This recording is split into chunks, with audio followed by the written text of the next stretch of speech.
오늘 말씀의 제목인데요. 여러분 한번 따라해 주십시오. 선물. 네, 선물입니다. 최근에 주의 깊게 우리들이 아주 인기리에 방영이 마무리된 드라마가 하나 있습니다. 이상한 변호사 우영우라고 하는 드라마입니다. 이 에피소드들이 여러 개 있는데요. 이게 자폐 스펙트럼을 가진 변호사가 이제 로펌에 취업해가지고 겪는 여러 가지 에피소드들을 다루고 있는데, 그 중에 하나가 이 어린이 해방군 총사령관 이라고 하는 그러니까 이 사람 입장에서는 좀 에피소드를 짧게 소개를 해드리면, 어른들 입장에서는 아이들을 유괴한 거예요. 그런데 이 청년 총사령관인 구교환이라고 하는 배우인데요. 저 배우 입장에서 보면 아이들을 해방시킨 사건입니다. 애들이 이 총사령관을 되게 좋아해요. 그러면서 이 총사령관이 된 이 구교환이라는 배우가 법정에서 아이들에게 마지막으로 그들의 훈령 같은 것들을 외칩니다. 뭐가 있냐면 첫 번째 한번 따라해 보실까요? 하나, 어린이는 지금 당장 놀아야 한다. 둘, 어린이는 지금 당장 건강해야 한다. 셋, 어린이는 지금 당장 행복해야 한다. 어린 아이들의 시절 때부터 자기들의 의사와는 상관없이 어른들이 정해놓은 기준에 의해 지금 당장이라고 하는 시간을 누리지 못하는 2세대의 어린이들을 향한 외침처럼 느껴졌습니다. 아이들이 놀아야 하고 행복해야 하고 건강해야 할 시간에 자기들의 의사와는 상관없이 어른들에 의해서 뺑뺑이를 돌면서 지금 당장 느껴야 하고 누려야 할 것들을 뒤로 미루어내면서 지금 당장을 놓치고 있는 그 모습을 보고 있는 것입니다. 여러분 초록창 아시죠? 네땡버 이 정도면 아실 것 같은데, 검색하는 그 사이트에 내신 등급 검색을 할 수 있는 내신 등급 계산기라는 게 있습니다. 자신의 내신 등급을 여기에다가 넣으면 자기가 갈 수 있는 대학교가 이렇게 쫙 떠요. 시연이 등급을 한번 지금 넣어 볼까요? 떠요. 뜹니다. 내신 등급에 따라 갈 수 있는 대학이 정해져 있고, 그 기준, 그 내신 등급의 기준을 충족해야 입학할 수 있는 자격이 주어집니다. 여러분, 이런 자격 조건을 얻기 위해 어릴 때부터 쉴 틈도 없이 여기저기 쫓아다녀야 했고, 또 무엇 때문에 살아가는 것인지 제대로 알지 못한 채 미친 듯이 달려가는 오늘의 대한민국의 어린이들, 청소년들, 그리고 우리 청년들의 세대가 참 안타깝습니다. 이처럼 이 땅에는 행복이라는 파랑새를 쫓기 위해서 그 행복을 얻기 위한 자격 조건을 얻으려고 합니다. 그래서 늘 힘들고, 그래서 늘 지치고, 그래서 늘 피곤한 삶을 우리는 살 수밖에 없죠. 그런데 여러분, 우리의 신앙의 여정에서도 우리의 구원을 얻기 위한 자격 조건이 과연 있을까요? 하나님의 사랑에는 어떤 자격 조건이 있을까요? 우리가 어떤 자격 조건을 충족해야 하나님의 사랑을 받을 수 있는 것일까요? 또한 우리는 그렇다면 그 자격 조건에 합당한 자일까요? 어떻게 하면 그 자격을 만족시킬 수 있을까요? 오늘 본문, 함께 읽은 본문 말씀을 조금 유심히 살펴보시면 이 질문, 이 자격 조건, 하나님의 사랑의 자격 조건에 대한 질문에 대한 분명한 답을 제시해 주십니다. 결론부터 말씀드리면 우리에게는 아무런 자격 조건이 없다는 것입니다. 우리에게는 아무런 자격 조건이 없습니다. 왜 그럴까요? 오늘 본문 1절 말씀을 한번 보세요. 1절 말씀에 이렇게 기록하고 있지요. 그는 허물과 죄로 죽었던 너희를 살리셨도다. 아멘.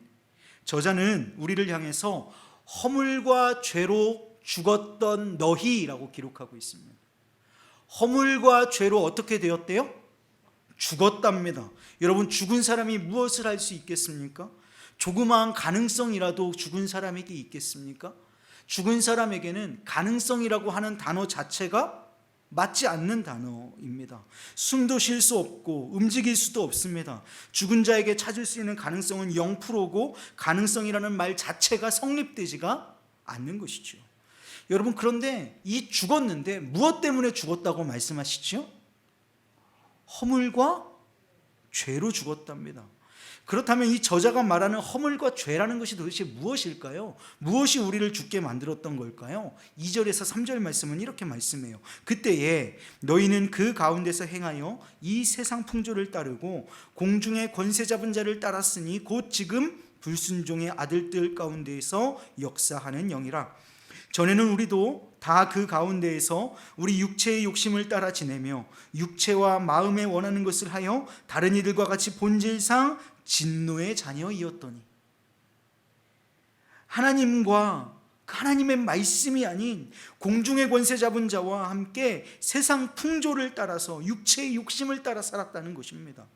하나님의 말씀에 순종하며 살아가는 것이 아닌 각자 자기 소견에 옳은 대로 살았다라는 것이에요. 요약하자면 내 마음대로 살았다는 거예요.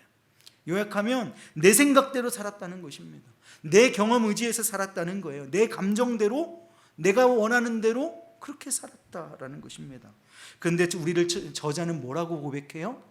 본질상 진노의 자녀였다, 이렇게 말씀합니다. 여러분, 우리는 본질상 진노의 자녀였습니다. 허물과 죄로 죽었던 본질상 진노의 자녀였던 것이죠. 그러나 이후의 말씀은요, 죽었었던 우리, 본질상 진노의 자녀일 수밖에 없었던 우리에게 아무런 소망도 희망도 없는 우리의 인생 가운데에 하나님의 사랑이 부어졌다고 오늘 말씀은 선포합니다. 하나님의 사랑이 오늘 저와 여러분에게 부어진 줄로 믿으시기를 주님의 이름으로 축복합니다. 이것을 우리는 복음이라고 부릅니다. 이것이 복음인 것이죠. 이 복음은 전적인 하나님의 은혜입니다. 성경은 계속해서 이 복음이 하나님의 전적인 은혜라는 사실을 우리에게 강조하고 있습니다. 아무런 자격 없이 없는 우리에게 값없이 부어지는 하나님의 사랑, 그 은혜가 바로 복음이요 우리를 향하신 놀랍고 위대하신 메시지입니다. 사랑하는 여러분, 이것이 복음인데, 죽었던 우리에게 하나님의 사랑이 부어졌다는 사실이 복음인데, 여러분, 이 복음의 주체는 과연 누구이실까요? 오늘 저자가 가장 많이 사용하고 있는 표현을 제가 짧게 한번 여러분들에게 보여드리겠습니다. 5절 말씀에 이렇게 기록하고 있죠. 너희는 허물로 죽은 우리를 그리스도와 함께 살리셨고, 누구와 함께? 그리스도와 함께. 그 다음에 6절 말씀에 또 함께 일으키사 누구 안에서? 그리스도 예수 안에서 함께 하늘에 입히셨고 앉히셨다. 자, 7절 말씀을 보세요. 7절 말씀에 우리에게 이는 그리스도 누구 안에서? 예수 안에서 우리에게 자비하심으로써 그 은혜가 지극히 이 풍성함을 오는 여러 세대에 나타내려 하십니다. 여러분, 복음의 주체는 누구십니까? 그리스도 예수이십니다. 복음의 주체는 두말할 나위 없어요. 예수 그리스도이십니다. 복음은 예수 그리스도 안에서 이루어진 일이며 예수 그리스도 안에서 우리에게 함께 주어진 놀라운 은혜의 선물인 것입니다. 이 복음의 주체는 그리스도이십니다. 여러분, 성경은요, 그런데 왜 자꾸 우리가 은혜로 구원받았다는 사실을 강조하고 있을까요? 오늘 본문 말씀은 너희가 복음을 선물로 받았다, 구원을 선물로 받았다. 그런데 이것이 너희의 의가 아니라 하나님께서 우리에게 주신 놀라운 선물이요 은혜다라고 하는 말씀을 계속해서 강조하고 있거든요.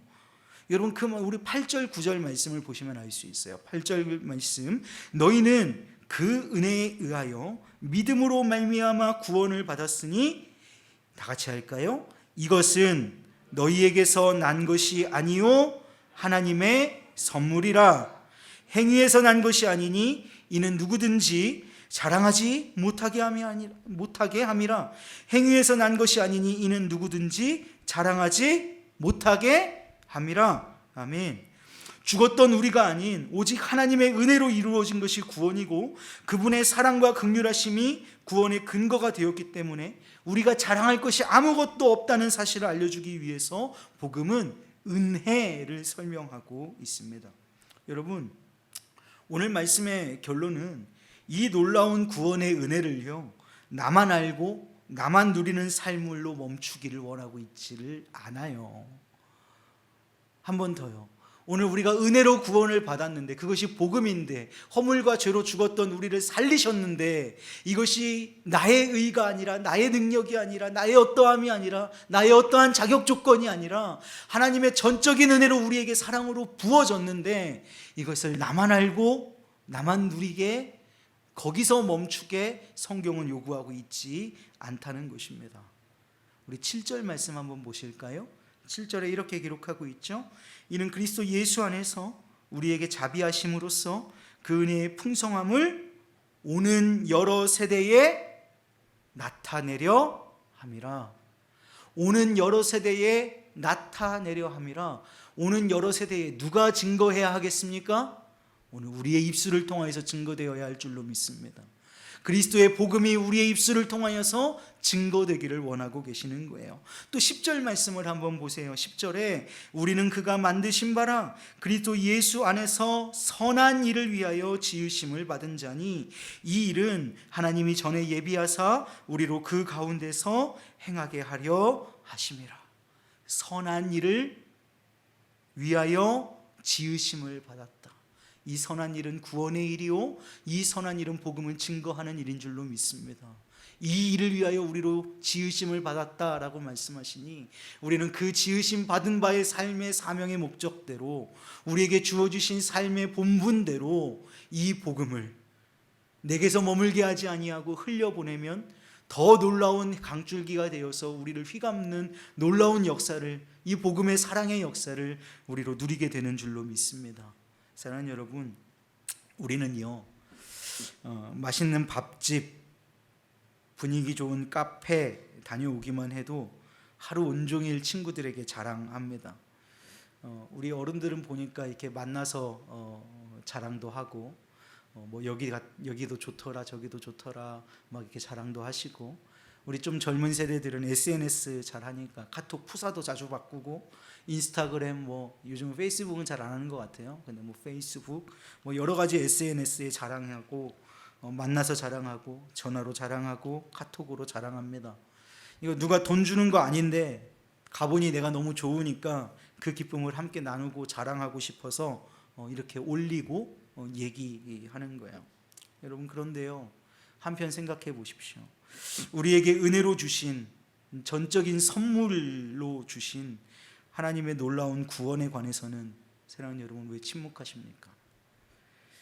하나님은 우리를 위해 하나뿐인 자신의 아들을 아낌없이 우리를 위해 주셨는데, 아무런 자격 없는 우리를 사랑하셔서 은혜를 주시고 살려주셨는데, 여러분, 우리는 왜 그분의 사랑에 반응하지 않을까요?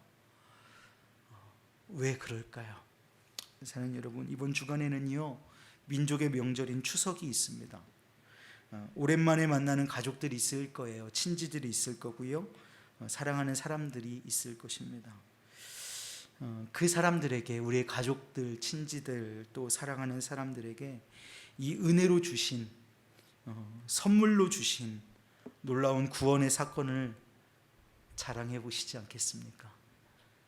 참 좋은데, 그렇죠?